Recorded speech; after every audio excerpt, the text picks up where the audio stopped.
אז אני סוגר שבוע בלעדייך, את חושבת לוותר, אני לא מאמין שאת צריכה להסתתר עם כל הבעיות נערמות ולבסוף זה רק יכאב יותר. זה לעבור את המדרגה, להתבגר, להיפגע, זה לשים את האידיוט והשטויות בצד, רק לשבת ולהירגע.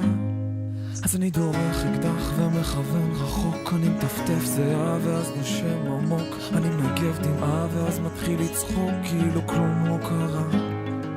ואני שיקור ממך אז אני הולך לאט וגם חשוך אצלך, אז תעזרי לי קצת, בדיוק שנייה לפני שהכדור נפלט, אני לא רואה מטרה, אז איפה את? כשהמציאות חוזרת, אז איפה את? כשהדמיון נגמר, אז איפה את?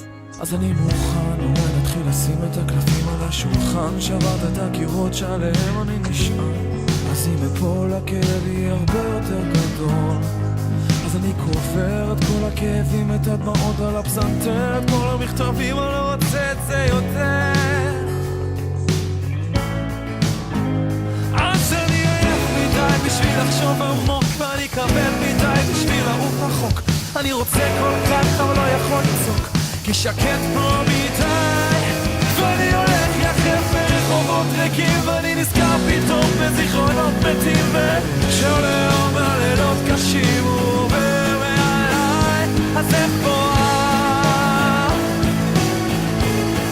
כשהמציאות חוזרת,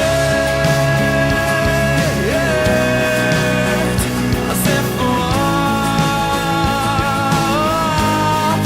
כשהדמיון נגמר, אז איפה את? על הכבישים הגשם מטפטף, אני על 140, חושב מה להגיד לך ותופס את הפנים, זה אמיתי, כמעט בכל דקה חשבתי איפה את?